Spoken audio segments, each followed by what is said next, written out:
The human body is in constant regeneration of its organ and tissues, and this organ regeneration allows for the maintenance of a proper tissue function. One of the organs that undergoes a more extensive rejuvenation is the colon.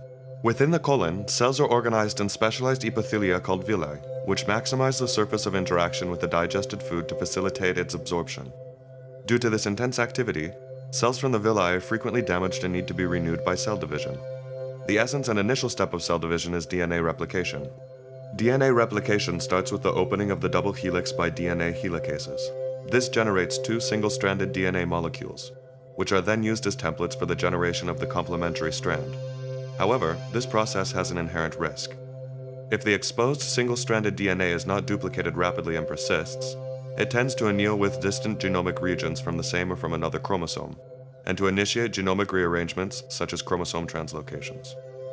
At this point, chromosome rearrangements can lead to the loss of tumor suppressors or gain of cellular oncogenes, which would promote the uncontrolled cellular proliferation that is the basis of cancer.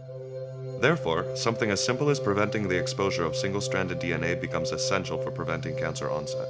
Luckily, cells have evolved a very efficient network of proteins that detect and limit the presence of this problem. In cells, single-stranded DNA is rapidly coated by RPA. RPA-coated single-stranded DNA is then able to recruit the ATR kinase and its interacting partner ATRIP. RPA also recruits the so-called 911 complex through its binding to the LOTR-RAD17.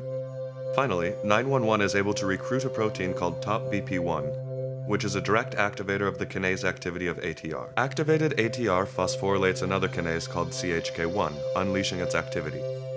By phosphorylating numerous targets, ATR and CHK1 promote the coating and the replication of the exposed single-stranded DNA molecule, therefore resolving this problem. The double-stranded DNA molecule does not tend to hybridize with distant regions, and it safely contains the genetic information. Interestingly, whereas this pathway is important to protect cells from spontaneous DNA damage, it can also be used against the cancer cells. Cancer cells live with very high levels of replication stress, which is nothing but an increased amount of single-stranded DNA. Since ATR and CHK1 are important to suppress the toxicity of single-stranded DNA, chemical inhibitors of these kinases are potent anti-cancer drugs. The reason is that, whereas they lead to slightly increased levels of single-stranded DNA in normal cells, they generate massive amounts of this molecule in cancer cells. Above a certain threshold, single-stranded DNA ends up being lethal for the cancer cells. In other words, ATR and CHK1 inhibitors are very toxic for cells with high levels of single-stranded DNA, which is the case of several cancer cells.